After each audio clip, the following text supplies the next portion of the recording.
You sir. अब इसके बाद हमारे जो अगले वक्ता हैं वो हैं professor Sudhir Kumar ji. Professor Sudhir Kumar biochemistry department के हेड हैं और वो इसकी जो बायोलॉजिकल एस्पेक्ट्स हैं, कैसे ट्रांसमिट होता है, कैसे स्प्रेड होता है, वर्ल्ड वाइड स्टेटस क्या है, प्रिवेंशन क्या है, ट्रीटमेंट क्या है, इसकी क्या स्ट्रेटजीज हैं, वैक्सीनेशन की क्या स्टेटस है, इसके बारे में बात करेंगे। तो हम इन्वाइट करते हैं प्रोफेसर सुधीर कुमार जी, आइए और अपने व्यूज को शेयर करिए हम लोगों के साथ में।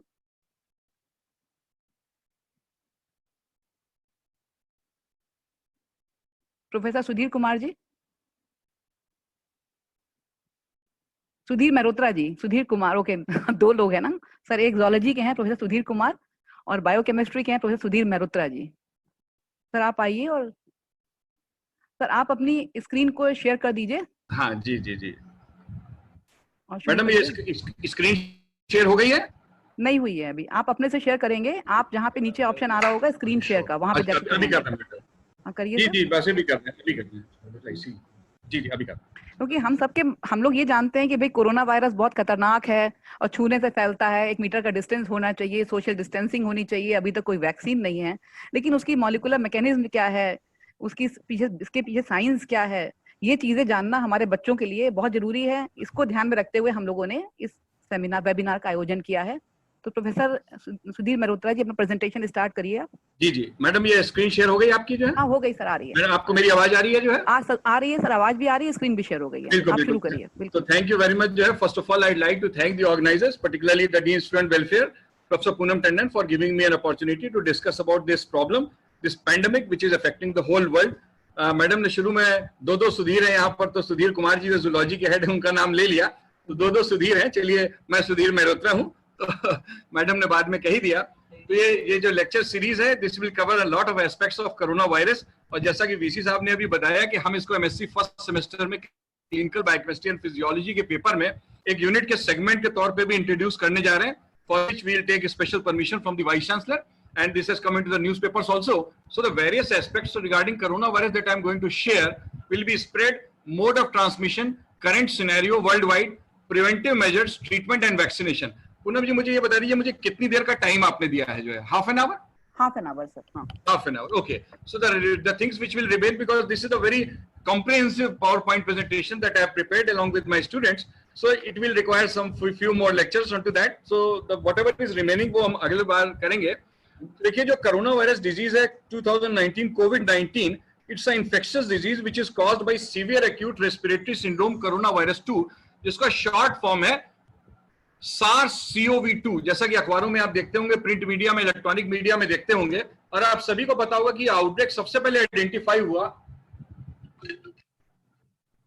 वुहान सिटी में, हुबई प्रोविंस में, चाइना में, दिसंबर 2019 में, and this was recognized as a pandemic by World Health Organization WHO on 11th March 2020। तो पहले मैं, जितने भी लोग हमारे साथ स्टूडेंट्स हैं, हमारे फैकल्टी मेंबर्स हैं, वाइस चांसलर साहब हैं, DSW, पहले मैं ये बताना चाहूंगा कि कुछ टेक्निकल टर्म्स हैं जिनको कि जानना हम लोगों को बहुत जरूरी है। सबसे पहले जो चीजें हम लोग सुनते हैं, अखबारों में पढ़ते हैं, टीवी में सुनते हैं, न्यूज़पेपर में पढ़ते हैं, एक टर्म है एपिडेमिक, एक टर्म है एंडेमिक, एक टर्म है पैंडेमिक, और एक टर्म है आउटब्रेक। तो हम लोगों को इसका डिफरेंस जानना बहुत जरूरी है अबाउट दीज 4 टर्म्स। तो देखिए, सबसे पहले जो एपिडेमिक है वो किसी पर्टिकुलर एक रीजन में होती है, एक पर्टिकुलर लोकेलिटी में होती है। जो एंडेमिक होती है, that is a disease which is spread in a particular environment. For example malaria, since ages it has been an endemic disease of the tropical countries of the world. India भी tropical country है, और India में भी जो hot climate होता है उसके लिए एंडेमिक वर्ड का यूज किया जाता है। अब जो पेंडेमिक है, ये जो corona virus is a pandemic, and as I told you that World Health Organization it declared it as a pandemic. Pandemic is a disease which is spreads in whole country or many countries or many continents. Now, coronavirus is such a deadly disease that it has spread more than 200 countries. इस समय पूरी दुनिया की 200 ऐसी countries है, 200 से ज्यादा ऐसी कंट्रीज है जहां कोरोना वायरस का स्केयर है, इसके इन्फेक्टेड पेशेंट्स हैं, इसके संक्रमित पेशेंट्स हैं, और जहां डेथ्स हुई हैं जो है। और सारे कॉन्टिनेंट्स में कोरोना वायरस फैल चुका है। केवल एंटार्क्टिका एक ऐसी जगह है जिसपे किसी कंट्री का प्रभुत्व नहीं है, और जहां पे कि रिसर्च स्टेशन है वहां एंटार्क्टिका नहीं फैला है। On April 18, 2020, because I updated the slides yesterday only, तो ये लेटेस्ट डाटा है जो मैं आपको प्रोवाइड कर रहा हूं। ये जॉन हॉपकिंस यूनिवर्सिटी से डाटा मिला है कि about more than 22,04,511 cases of covid have been reported from more than 200 countries of the world. और जो इसमें मेजर आउटब्रेक हुआ है, देखिए आउटब्रेक किसे कहते हैं, जहां पर आउटब्रेक मतलब सडन इरप्शन हुआ, सडन आउटबर्स्ट हुआ, कि वुहान सिटी में 1 दिसंबर में पहला केस आया and after that within no time, within 3 or 4 months this disease has taken virtually the whole world into its capture. तो मेनलैंड चाइना में, United States जो कि एक एपी सेंटर है, तो सबसे पहले मैं आपको यह भी बताना चाहूंगा कि एपी सेंटर क्या होता है और हॉट स्पॉट्स क्या होते हैं। Epicenter is that area in any particular locality or any particular country where the maximum number of cases are coming in comparison to the other places in the world. And United States, which is the epicenter, Europe में आपके France है, Italy है, Spain है, England है, और आप जानते हैं कि जो इवन जो प्राइम मिनिस्टर थे ब्रिटेन के, बोरिस जॉनसन, उनको भी कोरोना वायरस से इन्फेक्शन हो गया था, उनको आईसीयू में भर्ती रहना पड़ा था। ईरान है, साउथ कोरिया है और बहुत सारे नेशंस हैं। ये मैंने उन नेशंस का नाम लिया है जहां कोरोना वायरस का स्केयर ज्यादा है। More than 1,50,000 people have died since yesterday. ये कल तक के डाटा है जिसको कि मैंने अपडेट किया है। करीब 1.5 लाख लोग पूरी दुनिया में इससे मर चुके हैं and good thing is that 5,60,980 people have recovered. तो those people who are getting hospitalised they are recovering also. ये नहीं है, एक बात मैं आपको बताना चाह रहा हूं और आप सब लोग जानते हैं, ऐसा नहीं है कि अगर किसी को कोरोना वायरस का इन्फेक्शन हो गया तो उसकी डेथ हो जाएगी। प्रॉपर प्रिकॉशन से, प्रॉपर ट्रीटमेंट से ये चीज हो जाएगी। इस समय पूरी दुनिया में सबसे ज्यादा जो केसेस कोरोना वायरस के हैं वो यूनाइटेड स्टेट्स ऑफ अमेरिका में है। देखिए, अब मैं बात करूंगा एक मेजर एस्पेक्ट जो इस चैप्टर में है, जो इस पावर पॉइंट प्रेजेंटेशन में है और जो हम अपने कोर्स में भी रखेंगे कि इसका स्प्रेड कैसे होता है, because this is the publicity campaign to increase awareness amongst everybody, all the stakeholders of Lucknow University, whether they are students और द फैकल्टी मेंबर्स और our esteemed administrative office holders of Lucknow University. This virus is primarily spread between people similar to influenza. Now, influenza we know is a virus which is caused by H1N1 via respiratory droplets. देखिए, अगर ये जो screen में आपके PowerPoint slides में ये जो slide share हो रही है, इसमें आप देख रहे हैं कि एक आदमी खांस रहा है, छींक रहा है। जब एक पेशेंट स्नीज करता है और खांसता है और उसके मुंह पे मास्क नहीं होता या उसके मुंह में कोई हाथ नहीं होता या कोई हैंकरचिफ नहीं होता, तो respiratory droplets, very fine respiratory droplets, they go out into the immediate air which is in the vicinity of the patients, and this is the primary cause of spread and transmission of influenza virus. There are certain diseases which are known as communicable disease, जिसको हम हिंदी में कहते हैं संक्रामक रोग, जो एक affected person से दूसरे affected person में फैलती है। मल्होत्रा जी, एक मिनट रोकना चाहेंगे कि जो आपके फेस पे लाइट नहीं आ रही है और पीछे से लाइट आ रही है। अच्छा, ये रिकॉर्डिंग भी है, तो अगर थोड़ी ऐसी जगह बैठे जहाँ पे आपके फेस पे लाइट आएगी तो अच्छा रहेगा। आप अभी ठीक है मैडम? तो ये बेटर ठीक है? हाँ, ये बेटर है। थैंक अभी ठीक है, मैंने अपने एंगल चेंज कर लिया है। ठीक है मैडम जी। ठीक है सर। जी। तो रेस्पिरेटरी ड्रॉपलेट से जो मैं बात कर रहा था कि दो तरह की डिजीजेस होती हैं, एक कम्युनिकेबल डिजीज होती है, एक नॉन कम्युनिकेबल डिजीज होती है। कम्युनिकेबल डिजीज का एक क्लासिकल एग्जांपल है ट्यूबरकुलोसिस, कंजंक्टिवाइटिस। तो tuberculosis is a disease which is caused bye a bacteria, Mycobacterium tuberculosis, and the mode of transmission of this particular disease is shared with influenza virus, with tuberculosis virus. The maximum number of patients of tuberculosis are found in India. Every 5th and 6th patient of tuberculosis in the world is found in India. उसमें भी जो ये infection फैलता है, ये respiratory droplet से फैलता है, कि जब जो पेशेंट है वो कफ करता है या स्नीज करता है। सो इसीलिए कहा गया है, जो अभी हम आगे चल के डिस्कस करेंगे, कि मास्क पहनना है, because these parts of our face, the nostrils through which we inhale the air and the mouth are the most susceptible and vulnerable parts of our body, so that once we are in close vicinity of a person who is affected by this virus, they will go inside into our body. Now it is considered to be most contagious. Contagious means infectious when people are symptomatic, because it's not that कि आज हमारी body में corona virus आया, भगवान करे किसी के ना आए, तो तुरंत ही सिम्टम्स दिखाने लेने लगे। तो सिम्टम्स, जिसको कि हम हिंदी में लक्षण कहते हैं, उसको प्रोड्यूस होने में थोड़ा टाइम लगता है, 5 दिन से 14 दिन का टाइम लगता है जो है। और जिस समय इन्फेक्टिव फेज होती है, जब कंटेजियस, जब ट्रांसमिशन, जब सिम्टोमैटिक फेज है, तब ट्रांसमिशन होने की पॉसिबिलिटी बहुत ज्यादा होती है। नॉर्मली 5 डेज होता है, but it ranges from 2 to 14 days. There is a patient to patient variation into this. अब जो कॉमन सिम्टम्स है, जिसके लक्षण है, आपने बहुत जगह पढ़ा होगा, ये कोई मैं अनोखी चीज नहीं बता रहा हूं। इसमें फीवर है, कफ है, ड्राई कफ होता है ज्यादातर, सूखी खांसी जिसे हिंदी में कहते हैं, shortness of breath, breathing complications, सांस लेने में डिफिकल्टी होती है, कुछ ऐसे कॉम्प्लिकेशंस हैं जो सारे पेशेंट्स में नहीं पाए जाते। The most common symptoms which are found in majority of the patients or more than 80% of the patients, as I told you, are fever, is cough and shortness of breath and breathing complications. And the reason is that because it is the lower respiratory tract of our body where these cells they have got receptors for the virus. हमारी body की जो lower respiratory tract होती है उसमें ये symptoms पाए जाते, उसमें इस वायरस के रिसेप्टर्स पाए जाते हैं। देखिए वायरस जो होते हैं जिसे हम हिंदी में विषाणु कहते हैं, उसकी खास बात यह है कि virus needs a living host. Virus is not living outside the host cell and it is living inside the host cell. इस समय पूरी दुनिया में इसका कोई वैक्सीन नहीं है। जब मैं लास्ट में आऊंगा maybe some other day when I will talk about कि वैक्सीनेशन से रिलेटेड कौन से एफर्ट्स चल रहे हैं पूरी दुनिया में, अभी इसमें कोई स्पेसिफिक एंटीवायरल ट्रीटमेंट भी नहीं है, क्योंकि एक सेगमेंट इस लेक्चर का ट्रीटमेंट में भी है। अभी जो इस समय ट्रीटमेंट किया जा रहा है वो सपोर्टिव थेरेपी दी जा रही है। जैसा कि आप सब लोग जानते हैं कि मलेरिया के ट्रीटमेंट की एक ड्रग है हाइड्रोक्सीक्लोरोक्विन, बहुत अखबारों में बहुत टीवी में आया, और आप जानते हैं कि जो अमेरिका के प्रेसिडेंट है डोनाल्ड ट्रंप, उन्होंने कहा कि this can be a game changer, this can be a game changer. तो उन्होंने हमारे प्राइम मिनिस्टर मोदी जी को फोन करके कहा कि ये ड्रग आप हमको दें, क्योंकि इंडिया में जो गुजरात स्टेट है उसमें मैक्सिमम प्रोडक्शन इस ड्रग का होता है हाइड्रोक्सीक्लोरोक्विन का जो है।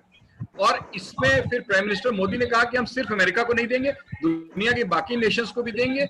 अभी एट प्रेजेंट 20 करोड़ ड्रग बनाने की इसमें क्षमता है, जो कि 35 करोड़ तक बढ़ाई जा सकती है। So the malarial drug and anti malarial drug hydroxychloroquine has shown good results in the treatment of the patients who are suffering from coronavirus। तो इसके बारे में मैं बाद में बात करूंगा जब मैं इसमें आऊंगा। तो अब मैं बात करूंगा effects of this pandemic. What are the effects that we are reeling, what we are seeing, because there is a lockdown in all the countries of the world where there is coronavirus scare, there is lockdown. So what are the effects? Social and economic stability. All the economy has come to a grinding halt and a grinding standstill, but that is extremely important. Now there are social impacts also, जो कि जो बहुत गरीब लोग हैं, जो बहुत poor लोग हैं, जो माइग्रेंट लेबरर्स हैं, जो दिहाड़ी मजदूर हैं, जो रोज कमा करके खाने वाले लोग हैं, उनके साथ प्रॉब्लम है। सरकारें उनको राशन दे रही हैं, उनको खाना खिला रही हैं, उनके खाते में पैसा जमा किया जा रहा है, लेकिन ये प्रॉब्लम है। देखिए इकोनॉमिक स्टेबिलिटी है। इकोनॉमिक स्टेबिलिटी को मैं इस तरह से बताऊंगा कि आप देखेंगे जब मैं अमेरिका के बारे में बात करूंगा, जहां दुनिया में सबसे ज्यादा इन्फेक्टेड केसेस हैं, सबसे ज्यादा मॉर्टेलिटीज हुई हैं, सबसे ज्यादा डेथ्स हुई हैं, तो अमेरिका ने जो लॉकडाउन के मेजर्स हैं, कंटेनमेंट मेजर्स हैं, वो थोड़े बाद में लिए। This is what is very important for us to understand. अभी कल मैं एक डाटा पढ़ रहा था जो मैं आपके साथ शेयर करना चाहता हूं कि प्राइम मिनिस्टर मोदी जी ने करीब 22 मार्च के ये लॉकडाउन कर दिया, जिसका सेकंड फेज इस समय चल रहा है। Now the thing which I'd like to share with you that if only containment measures were taken by our prime minister and not the lockdown, complete lockdown, by now, by 15th of April, 1.2 lakhs of the Indian population would have been affected with coronavirus. और अभी हमारा figure 15,000 भी touch नहीं किया है। और अगर ये लॉकडाउन भी नहीं किया होता, कंटेनमेंट मेजर भी नहीं लिए होते, सिस्टम वैसे ही चल रहा होता, so 8.2 lakhs people would have been affected. And you can yourself imagine that big countries of the world which magnificent healthcare infrastructure like United States of America and Italy, which has got the second best infrastructure in the world of health, they are reeling, their health system has collapsed. तो इस समय इस virus से बचने के लिए एकमात्र उपाय है लॉकडाउन, सोशल डिस्टेंसिंग। कोई वैक्सीन नहीं है, तो प्राइम मिनिस्टर साहब ने कहा कि ये सोशल वैक्सीन है, क्योंकि आपको मैंने बताया कि ये वायरस फैलता है रेस्पिरेटरी ड्रॉपलेट से। ये रेस्पिरेटरी ड्रॉपलेट जो पेशेंट जब खाता है या छींकता है, उसके मुंह पे से सीधे ये रेस्पिरेटरी ड्रॉपलेट्स हवा में जाती हैं, और वो मैं आगे चल के आपको बताऊंगा। Suspension of in person religious activities, आपने देखा ये लॉकडाउन पीरियड है, इसमें बहुत सारी रिलीजियस एक्टिविटीज थी। बैसाखी का त्योहार पड़ा, नवरात्रि पड़ी, रमजान आने वाले हैं, सारे मंदिर, सारे मस्जिद, सारे मक्का, सारा मदीना, सब कुछ बंद है। तो ये इसका प्रभाव पड़ा। अदरवाइज आप जानते हैं कि त्योहार, India is a land of festivals and festivals are celebrated in our country with pomp and gaiety. और postponement and cancellation of sporting and cultural events, आप जानते हैं कि दुनिया का जो सबसे बड़ा स्पेक्टेकल है, जो स्पोर्टिंग इवेंट, वो ओलंपिक्स है। वो जापान में जुलाई एंड से होने वाला था इस साल, उसको एक साल के लिए टाल दिया गया है। विंबलडन होने वाला था लॉन टेनिस टूर्नामेंट, उसको टाल दिया गया है, और जितने भी इवेंट्स हैं उनको टाल दिया गया है। अब हम बात करेंगे इस मॉर्फोलॉजी ऑफ द वायरस। देखिए मैं बायोकेमिस्ट्री का टीचर हूं, और पूनम जी ने बताया था कि हम बात करेंगे मॉर्फोलॉजी ऑफ द वायरस। जब आप इस वायरस को माइक्रोस्कोप के अंदर देखते हैं तो corona virus they appear to have a crown like structure. Crown कहते हैं ताज, जो सिर पे पहना जाता है, क्राउन। तो लैटिन में कोरोना का वर्ड है का मतलब है क्राउन, इसीलिए इस वायरस का नाम दिया गया corona virus. This is why this virus is referred to as coronavirus. They are large pleomorphic virus with bulbous surface projections. और इस स्लाइड में अगर आप देखें तो ऊपर जो आपको स्ट्रक्चर्स दिखाई दे रहे हैं वो स्पाइक प्रोटीन्स हैं. They are known as spike protein. देखिए viruses are the simplest known organisms. Virus में तीन ही कंपोनेंट्स होते हैं. कंपोनेंट होता है प्रोटीन जिसको कैप्सिड कहते हैं, जो सब्यूनिट्स का बना होता है जिसे कैप्सोमियर कहते हैं. वायरस में न्यूक्लिक एसिड्स पाए जाते हैं. यहाँ पे कोरोना वायरस में सिंगल स्ट्रैंड आरएनए पाया जाता है. जो एचआईवी है जिसको सारी दुनिया जानती है, ह्यूमन इम्यूनो डिफिशिएंसी वायरस, जिसका पहला केस जून 1981 में आया था, उसमें भी सिंगल स्ट्रैंडेड आरएनए वायरस पाया जाता है. तो इस वायरस का एक एनवेलप है, इसमें लिपिड बाइलेयर है, मेम्ब्रेन है, एनवेलप है और स्पाइक प्रोटीन्स हैं, स्ट्रक्चरल प्रोटीन्स. ये वायरस का स्ट्रक्चर इस समय आप अपने स्क्रीन पे देख रहे हैं और इसमें सिंगल स्ट्रैंडेड आरएनए होता है. मैं इसके बहुत ज्यादा डिटेल्स में इसलिए नहीं जाऊंगा कि अभी मेरे बाद में पूनम जी बताएंगे कि प्रोफेसर मोनिशा बनर्जी जो जूलॉजी डिपार्टमेंट की है वो इसके मॉलिक्यूलर बायोलॉजी के एस्पेक्ट्स कवर करेंगी, तो मैं अभी उस पर ज्यादा नहीं जा रहा हूं. मैं बात करूंगा उन चीजों की जो स्टूडेंट्स के लिए जानना बहुत जरूरी है, जिसके लिए वेबिनार ऑर्गेनाइज किया गया है, that is transmission. So as I told you that the primary mode of transmission of this contagious communicable disease is via the respiratory droplets, जो मैं आपको पहले बता चुका हूं. Now these droplets, they are suspended in the air only for a short period of time, for a few hours. But when these droplets, they fall down onto the ground, onto objects, metallic objects, plastic, cardboard, then they live for a comparatively more period of time. And whenever we touch these things, these objects with our hands, with our bare hands, and then we touch our face, our mouth, our nose, so that is the most likely mode of transmission of this particular virus. Now here on this slide, you are seeing a lady that who is measuring her temperature with a thermometer. आप सब लोगों ने देखा होगा कि airports पे और सब जगह जब कोरोना वायरस का स्केयर चालू हुआ तो थर्मल स्कैनर्स होते थे. थर्मल स्कैनर्स को फेस पे रखा जाता था और जब फेस पे रखते थे तो वो जो बॉडी का टेम्परेचर स्क्रीन करता था. तो अगर हाई टेम्परेचर है तो this is one of the symptoms which is shown by more than 90% of the patients who are suffering from corona virus infection. Now I come to a very important slide that what are the sources of spread. ये virus कहाँ से आया? Where from this virus came? And you know that the source of coronavirus is believed to be a wet market where meat used to be sold in Wuhan city of Hubei province of China, and it's sold both dead and live animals including fish and birds. Now here I'd like to share there are a number of theories which are doing the market that the coronavirus has spread into the whole world because of the erratic eating habits of the Chinese. There are certain people who believe in certain conspiracy theories. I do not know whether it is true or not that this virus may have leaked from a virus, Wuhan Institute of Virology from China. Americans are accusing. I cannot comment on to that.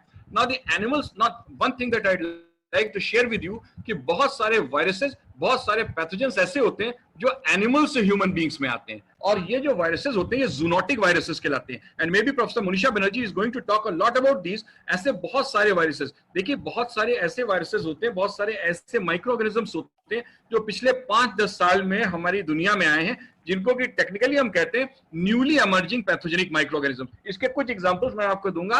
इसमें निम्फा virus है, इसमें Zika virus है, इसमें Ebola virus है. ये सारे virus newly emerging microorganisms होते हैं और इनके अगेंस्ट हमारी बॉडी की इम्यूनिटी बहुत ज्यादा स्ट्रांग नहीं होती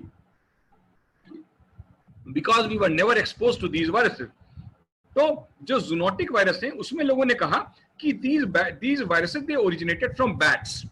Now you know that Chinese people, they eat anything. They can eat cow or cat, they can eat dog, they can eat bats. And in this market, the bats, they transmitted the virus.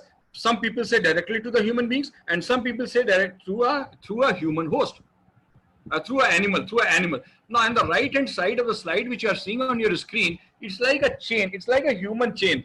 Now I would like to tell you a story that South Korea was one city. In the beginning, there was very little infection in South Korea.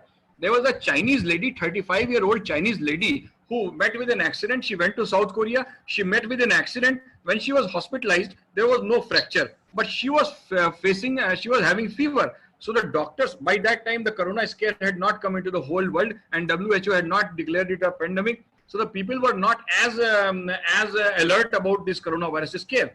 So the doctors of that hospital asked that South Korean lady, you go for the testing of coronavirus or COVID-19. But she said कि मुझे कोई problem नहीं है. उसके बाद 15 दिन में वो लेडी 2 बार चर्चेस गई, चर्च में उसने ज्वाइन किया, एक बैंक्वेट डिनर ज्वाइन किया और 15वें दिन के बाद उसमें कोरोना वायरस का स्केयर का सिम्टम्स आए और वो पॉजिटिव हुई. तो 60% of the cases which were there in South Korea came from only one lady. She was the patient number 31. उसको बहुत दुनिया में हाईलाइट हुआ कि एक लेडी की वजह से 60% केसेस साउथ कोरिया में आए। तो अब ये है कि देखिए, मैंने आपको बताया कि वायरस कैसे फैलता है। कुछ वायरसेस ऐसे होते हैं जो बहुत कंटेजियस होते हैं, जो बहुत इन्फेक्टिव होते हैं, जो बहुत पैथोजेनिक होते हैं, जो बहुत विरुलेंट होते हैं, जैसे मीजल्स वायरस होते हैं। और कुछ वायरस इतने ज्यादा कंटेजियस नहीं होते। तो देखिए, आप लोगों ने, सब लोगों ने देखा होगा टीवी पे, न्यूज़पेपर में, सब जगह कि इस वायरस के इन्फेक्शन की स्टेजेस हैं, स्टेज 1, स्टेज 2। लेकिन आईसीएमआर रोज कहता है, प्रोफेसर लव अग्रवाल जी हैं जो कि हमारे मिनिस्ट्री ऑफ होम अफेयर्स में देखते हैं, वो कहते हैं कि इंडिया भी स्टेज 2 में है। And the reason why India is in the stage 2, because we have gone for lockdown measures, we have gone for very strict measures for the confinement of the people, because social distancing is the only way. देखिए, social distancing से जो हम लोग अपने घरों में कह रहे हैं, जो घर से बाहर नहीं निकल रहे हैं, जो मास्क लगा के निकल रहे हैं, जो सैनिटाइजर से हाथ धो रहे हैं, जो हम लगातार अपने सोप से हाथ धो रहे हैं, उससे क्या हो रहा है कि इस वायरस की साइकिल ब्रेक हो रही है। This virus, as I told you, is non living outside the host cell. Until unless the virus is transmitted from an infected person to the healthy person, the virus is not going to survive. This is the good thing of virus, this is the bad thing of virus. तो इसलिए community spread से हमको रोकना है, और इसीलिए इतने stringent measures लिए गए हैं। और आज जिन कंट्रीज में, मैं आगे चल के आपको अपने लेक्चर के दौरान बताऊंगा कि जिन कंट्रीज में कोरोना वायरस की वजह से maximum mortalities, maximum fatalities, maximum lethalities, maximum casualties हो रही है और मैक्सिमम इन्फेक्शन हो रहा है, उन्होंने शुरुआती दौर में जनवरी और फरवरी में, जब उनके यहाँ पेशेंट्स की संख्या बहुत कम थी, तो जो मेजर्स मोदी जी ने हमारे यहाँ ली, योगी जी ने लिए, वैसे मेजर्स उन्होंने लेने में बहुत देर लगा दी। तब तक वायरस 3rd फेज में और 4th फेज में कम्युनिटी स्प्रेड में आ चुका था। तो ये भी चीज बहुत जरूरी है। अब देखिए, ये जो स्लाइड है जो कि आप अपने कंप्यूटर स्क्रीन पे देख रहे हैं जो है, तो चाइना में there is a candidate which is known as pangolin. Pangolin, आप देखिए इसका डायग्राम इसमें आपको दिखाई दे रहा है, इसका फिगर इसमें दिखाई दे रहा है। Pangolin is a small ant eating mammal. ये एंट खाता है, scaly mammal, and this is the most trafficked mammal in the whole world. पूरी दुनिया में इसके मांस के लिए इससे दवाइयां बनाई जाती है। सबसे ज्यादा तस्करी इसी जानवर की होती है, पेंगोलिन। तो जो लोग इस कोरोना वायरस पे काम कर रहे हैं, उनका कहना है कि that corona virus for the first time originated from bats in the Wuhan city in the wet market. I told you that these viruses, they are known as zoonotic viruses, and then these bats, they transmitted the virus to pangolin, which you can see on your computer screen. Even you can see the bat, and through pangolin, and those people who ate the meat of pangolin, they got transmitted to human beings. So this is the most accepted theory of the transmission of coronavirus into the human beings. Now we will see that what are the effects on our health. Now as I told you कि जो human beings में जो lower respiratory tract होता है, उसके जो respiratory cells होते हैं हमारे lungs में, उनमें वायरस के receptors होते हैं। तो ये alveolar damage करता है। आप सभी लोग जानते हैं कि हमारे lungs जो है वो alveoli के बने होते हैं। They are richly supplied by means of blood capillaries and the gases exchange takes place in the lungs. तो alveolar damage होता है। और मेन सिम्टम्स कफ है। ये किसी भी तरह का कफ हो सकता है, जिसे हिंदी में हम खांसी कहते हैं। सूखी खांसी हो सकती है, गीली खांसी हो सकती है, shortness of breath, breathing difficulty, सांस लेने में डिफिकल्टी, श्वसन संबंधी समस्याएं और fever. So these are certain effects which are seen in majority more than 90% of the patients who suffer from corona virus infection. इसके अलावा कुछ ऐसे सिम्टम्स हैं जो हर पेशेंट्स में नहीं पाए जाते। इसमें हेडेक है, जिसे सर का दर्द कहते हैं, नेजल कंजेशन, जिसमें नाक बंद होती है, कई बार नाक बहती भी है, सोर थ्रोट। देखिए एक बात मैं आपको बताना चाह रहा हूँ कि जो कोरोना वायरस की जो टेस्टिंग हो रही है पूरे इंडिया में, तो उसके लिए जो डिफरेंट फैसिलिटीज बनाई गई है, जिसमें वीसी साहब कह रहे थे शायद हमारे यहाँ भी एक फैसिलिटी बनेगी इंडिया में, लखनऊ यूनिवर्सिटी में। तो उसमें जो सैंपल्स लिए जाते हैं वो स्वैब सैंपल्स हैं। दो स्वैब सैंपल्स थ्रोट से लिए जाते हैं और नेजोफेरिंजियल स्वैब सैंपल लिए जाते हैं। फिर एक टेक्निक है जिसे कहते हैं आरटी-पीसीआर, जिसका फुल फॉर्म है real time polymerase chain reaction. उससे इस वायरस की प्रेजेंस को या एब्सेंस को डिटेक्ट किया जाता है। फिर कफिंग ऑफ स्प्यूटम, स्प्यूटम को हिंदी में कहते हैं बलगम। बलगम बाहर आता है, सांस लेने में दिक्कत होती है, pains in muscle and joints में और हमारे मसल्स में पेन होता है, चिल्स मतलब ठंड लगती है, nausea या vomiting, diarrhea. So these are some of the symptoms which are associated with the coronavirus patient, but not all of them. Some of them, not all of them. This is what I want to tell to you. So the WHO has said that aches and pains, nasal congestion, runny nose, sore throat and diarrhea. Poonam जी जब मेरा time हो जाए तो मुझे बता दीजिएगा, अभी तो मैं जितना कहिए बोलूंगा जो है। तो फिर ये पेशेंट्स जो हैं इनमें ये सारी चीजें होती हैं। लेकिन एक बात मैं ये कहना चाह रहा हूँ कि कोरोना वायरस के जो वल्नरेबल सेक्शन है, जो ससेप्टेबल सेक्शन है, देखिए जो ओल्ड लोग होते हैं, जो इनकी उम्र 70 साल से ऊपर है, जिन्हें हम सीनियर सिटीजन कहते हैं, जो छोटे बच्चे होते हैं, उनमें वल्नरेबिलिटी ज्यादा है क्योंकि उनकी इम्यूनिटी कमजोर होती है। और साथ ही साथ there are certain people who suffer from chronic diseases. वो कौन सी डिजीजेस हैं? लंग डिजीज जिसमें अस्थमा है, कार्डियोवास्कुलर डिजीज है, एथेरोस्क्लेरोसिस है, डायबिटीज मेलाइटस है, कैंसर है, which are known as non communicable diseases. ये सारी डिजीजेस जिन पेशेंट्स में है उनमें कोरोना वायरस का स्केयर ज्यादा है, उनमें कोरोना वायरस से रिलेटेड मॉर्टेलिटी ज्यादा है। अभी आपने देखा होगा कि कुछ दिन पहले एक सऊदी अरेबिया से एक शख्स आए थे लखनऊ में, 65 साल के, नया गांव एरिया में था। बाद में वो सारा एरिया सील कर दिया गया, जिनको केजीएमयू के गलती से ट्रॉमा सेंटर में भर्ती करा दिया गया था। He was suffering from a chronic diabetes disease, तो उनको वेंटिलेटर पे रखा लेकिन उनकी जान नहीं बचाई जा सकी। तो अगर आप इन किसी डिजीज से सफर कर रहे हैं तो कोरोना वायरस से रिलेटेड जो मॉर्टेलिटी है वो बढ़ जाती है। तो अगर कोई माइल्ड सिम्टम्स, देखिए किसी में अगर कोई माइल्ड सिम्टम है तो सेंटर फॉर डिजीज कंट्रोल जो अटलांटा में है, यूएसए में है, वो एडवाइस करता है कि आप डॉक्टर को ना देखिए, अपने घर में रहें, क्वारंटीन में रहें, कमरे में रहें। और जो लोगों को क्वारंटीन में शुरू में रखा जाता है उनको एक इजाजत नहीं होती कि वो अपने घर में किसी से मिले जुले, बातचीत करें, और घर में रहें, पब्लिक एरियाज को अवॉइड करें, क्वारंटीन करें। और बहुत सारे लोग इसी मैकेनिज्म से ठीक हो चुके हैं। और अगर पॉसिबिलिटी हो तो डिफरेंट बाथरूम का भी इस्तेमाल किया जा सकता है जो है। अब देखिए डॉक्टर की जरूरत कब पड़ती है? तो डॉक्टर की जरूरत पड़ती है जब आपके कुछ ऐसे लक्षण हो जाएं कि जब आपको लगने लगे कि भाई हमको ड्राई कफ है, हमको फीवर है, हमको ब्रीथिंग में डिफिकल्टीज है। तो ये सारी दुनिया में everybody knows about these symptoms which are the characteristic symptoms of the corona patient जो है। तब then you go to the doctor, you talk to the doctor fearing face mask, और उसके बाद में टेस्टिंग की जाएगी। और टेस्टिंग के बाद में डॉक्टर अगर आपको भर्ती कर लेंगे। और ये चीज मैं आपको पहले ही बता चुका हूं, so I am not going to skip this particular slide. As regards as pregnancy and COVID-19 is concerned, अब बहुत सारे लोगों में ये दिमाग में बात आती है कि अगर कोई लेडी प्रेग्नेंट है तो उसको क्या होगा। आप जानते हैं कि ह्यूमन बींग्स में जो फीटस होता है, जो डेवलपिंग फीटस होता है मदर के यूट्रस में, उसमें it is there for 9 months. The fetus has got no immune system of its own, so it is dependent on the preformed antibodies of the maternal origin. Mother की जो antibodies है immunoglobulin G class की immunoglobulin, वही foetus को protect करती है इससे, pathogenic micro organism से। तो कोई भी इलनेस हो, देखिए प्रेग्नेंट लेडी को किसी भी जो है वो इलनेस से बचना चाहिए, क्योंकि फिर उसको फीटस में ट्रांसमिट होने के चांसेस रहते हैं। हालांकि अभी तक एक अच्छी बात यह है कि आज तक जब से कोरोना वायरस का स्प्रेड पूरी दुनिया में हुआ है, no infants which are found to be corona positive have been born to mothers who are testing for this positive, or the virus was not found in the samples of amniotic fluid or breast milk, which is a conclusive evidence that this virus is not transmitted from the corona positive mothers to their babies.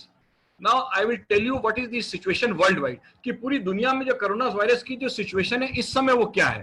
तो more than 22,50,790 cases. This was a data which was provided by John Hopkins University and this data belonged to yesterday. कल का ये data है, सबसे latest data है। और पूरी दुनिया में about more than 1,54,266 deaths have taken place. And USA, the United States of America, the most wealthiest nation, the most powerful nation of the world, has succumbed to a small virus which you cannot see with your naked eyes. And about 35,000 deaths have taken place in USA alone. But the good thing is that more than 5,71,147 people have recovered also जो है। अगर आप India में भी देखें तो 15,000 के करीब इस कोरोना वायरस से लोग इन्फेक्टेड हैं और 500 के करीब डेथ्स हुई हैं। तो मुश्किल से डेथ 4 या 5% लोगों की हो रही है। तो सबसे पहले बात तो मैं जो शेयर करना चाह रहा हूँ वो ये है कि अगर किसी को कोरोना वायरस का इन्फेक्शन हो गया तो प्लीज उसके साथ सोशल स्टिग्मा मत कीजिए।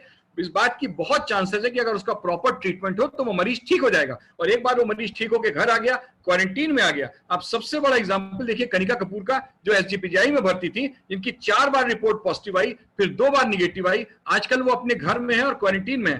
तो she will be fit and fine. I am confident about the fact, apart from the other things which she did, which she would not have supposed to do. अब हम बात करेंगे कि पूरी दुनिया में जो एरियाज हैं,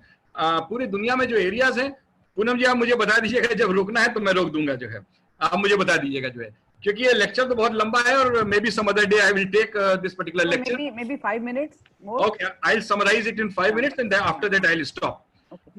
Now you, as you all are very well aware of the fact that this disease originated from China, and people, they say that this is a part of conspiracy because China wanted to become a superpower, and through military means you could have never conquered the whole of United States. So people say that it may be because of biological warfare or bioterrorism, but these are unconfirmed reports. I'm not going to comment on to that. But you know that this is absolutely correct, that this disease, it originated from Wuhan city of Hubei province of China. and 1st December 2019 and a public notice of outbreak. तो मैंने शुरुआत में इस lecture के बताया था कि एक टर्म है एपिडेमिक, एक टर्म है एंडेमिक, एक टर्म है पेंडेमिक। तो कोरोना वायरस तो पेंडेमिक है, लेकिन जो आउटब्रेक होता है जब किसी एरिया में कोई चीज इरप्ट सडन इरप्ट करती है और बहुत maximum number of cases are coming from a single particular area, तो उसके लिए हम टेक्निकली ये टर्म यूज करते हैं आउटब्रेक। और in what has been described as the largest quarantine in the human history. Now everybody is in lockdown, everybody is in a quarantine, except for very essential reasons. You are not allowed to go outside. There are certain areas in our country, which I'll talk maybe in the second part of the lectures, which are known as hotspots. They have been sealed. There is curfew. You cannot go out of your house. There, I mean, because only the doorstep delivery of the essential items like medicines and grocery items and fruits and vegetables will be taking place. जो है, तो ये जो Wuhan का market था, जहां ये meet बिकता था, जहां पर वेट एनिमल्स में वेट मार्केट था, जिससे कि मैंने आपको बताया कि लोग कह रहे हैं कि ये जूनोटिक वायरसेस थे, they originated from bat, then they got transmitted to pangolin, and from pangolin the humans which ate the meat of pangolin, they got transmitted to human beings. And maybe Professor Munisha Banerjee, who is going to speak, who is the next speaker lined up, who is going to speak after me, she is going to speak about zoonotic viruses, because बहुत सारे ऐसे viruses होते हैं जो animal origin से humans में जाते हैं, they are known as zoonotic viruses. और एक हॉस्पिटल्स ने कंस्ट्रक्ट किया टेम्परेरी हॉस्पिटल हुए शैनशान हॉस्पिटल, और ये चाइना की बड़ी एक जुझारू प्रवृत्ति है, प्रिजर्वेंस है, कि उन्होंने टेम्परेरी हॉस्पिटल 10 दिन में रात दिन करके बनाए, और ऐसे 14 हॉस्पिटल्स उन्होंने चाइना में बनाए। तो देखिए चाइना में के साथ एक प्रॉब्लम ये है कि चाइना कम्युनिस्ट कंट्री है, यहाँ हर चीज गवर्नमेंट कंट्रोल में है, प्रिंट मीडिया, इलेक्ट्रॉनिक मीडिया। तो पूरी दुनिया में एक्यूजेशंस लग रहे हैं कि चाइना ने जो ये कि जो फिगर्स हैं they cannot be relied upon. So China is giving very less amount of figures, very less number of people who got infected or who died. So very recently, yesterday only, the Chinese foreign minister came up with the revised data, and where they have increased the data to some extent. But China could take care of the infection, और ये infection केवल Wuhan में फैला, Hubei province में फैला, Beijing में नहीं आया, शंघाई में नहीं आया। बहुत सारी कॉन्स्पिरेसी थ्योरीज चल रही हैं, इसके बारे में मैं कुछ ज्यादा अभी कहना नहीं चाहता।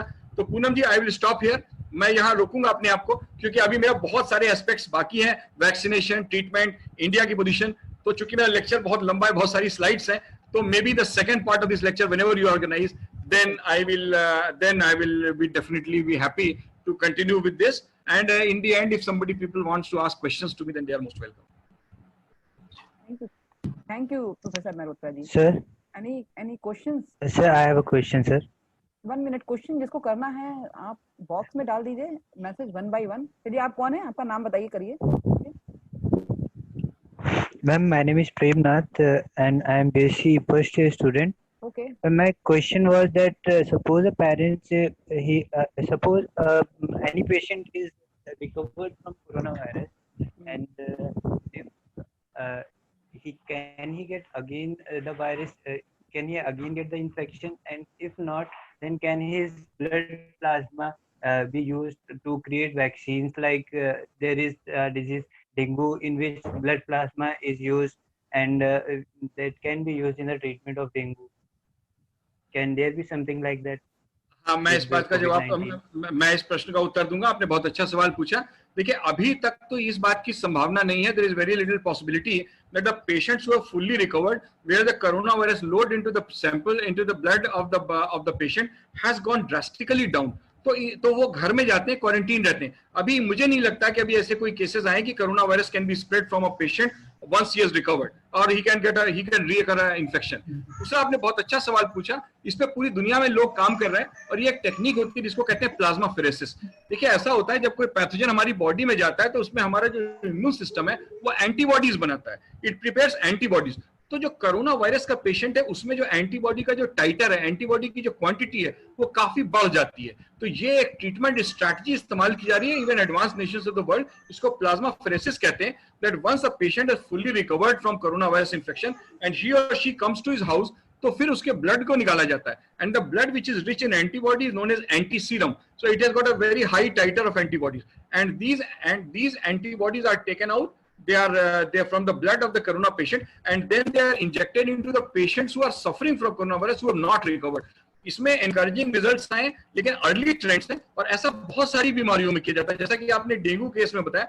This is a set practice, and all over the world the people are trying to see the effects and positive results are coming. But since this outbreak has been only 3.5 month old, तो अभी इसमें time लगेगा, लेकिन this is definitely one of the strategies which is being adopted, which in world over कई जगह पे ये कोशिश चल रही है, इंडिया में भी ये कोशिशें चल रही हैं। ये आशीष कुमार मौर्य हैं, उन्होंने क्वेश्चन पूछा है आपसे, what is the reason behind washing hand for 20 second?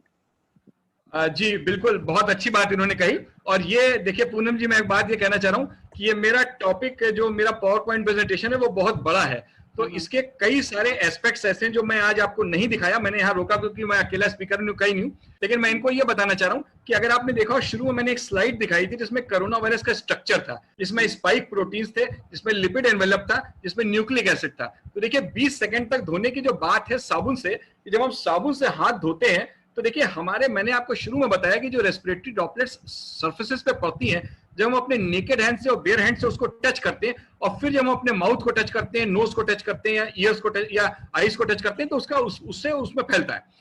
तो देखिए जब आप साबुन से हाथ को रगड़ते हैं तो हाथ के डिफरेंट जो फेजेस हैं, कैसे रगड़ते हैं उसकी 6 स्टेजेस है, ये भी आगे स्लाइड्स में मैं दिखा नहीं पाया because of the positive of time. लेकिन जब हम साबुन से हाथ को रगड़ते हैं तो उससे झाग पैदा होता है।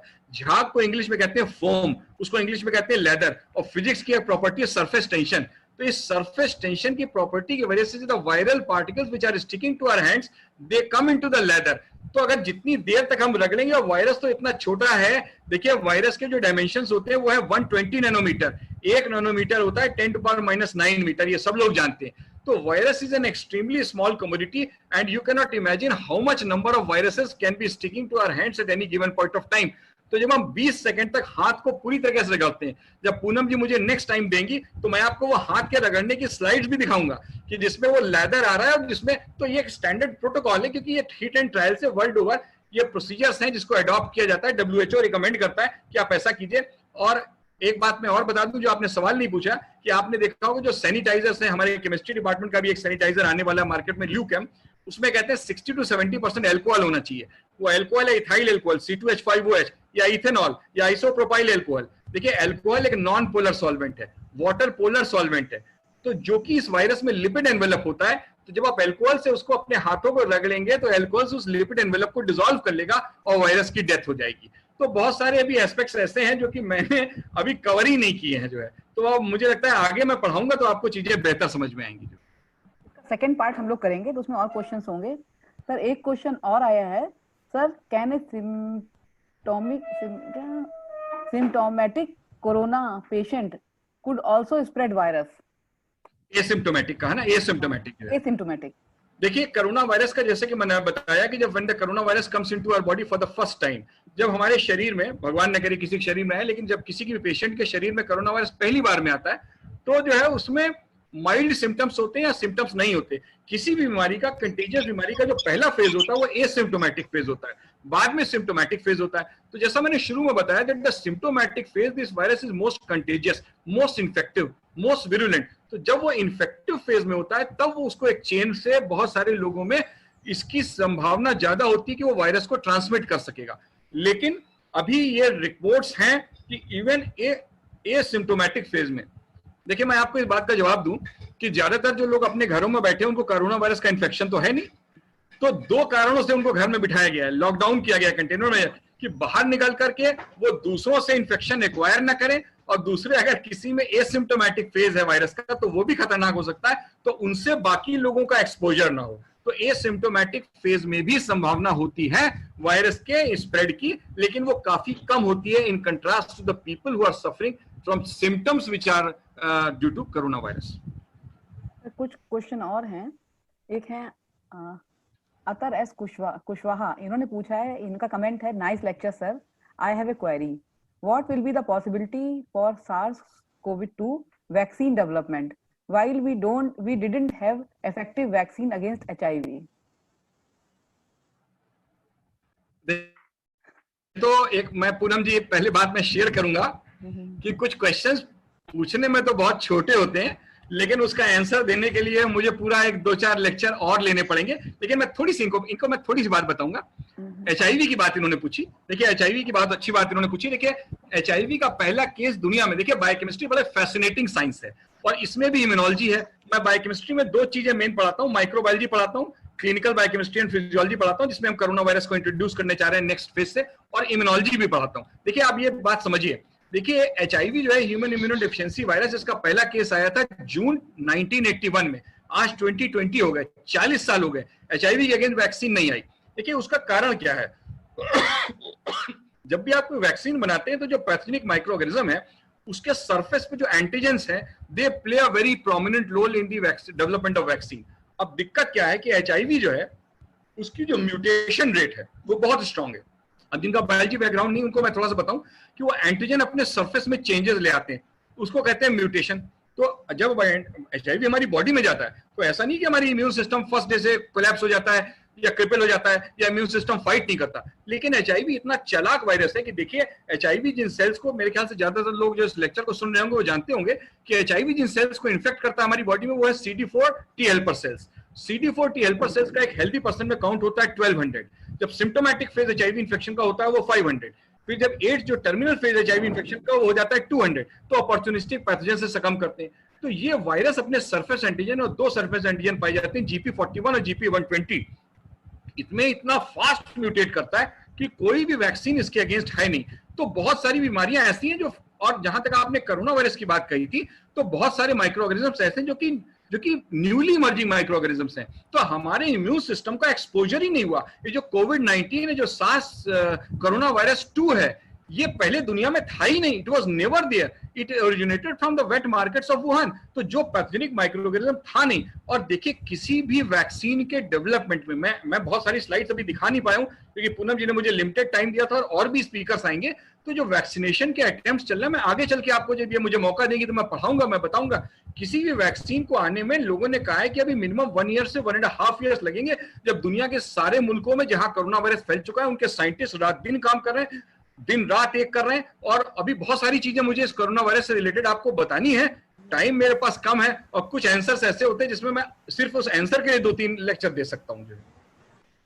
ऐसा है, बहुत से क्वेश्चंस और आ रहे हैं और बहुत क्यूरियोसिटी है।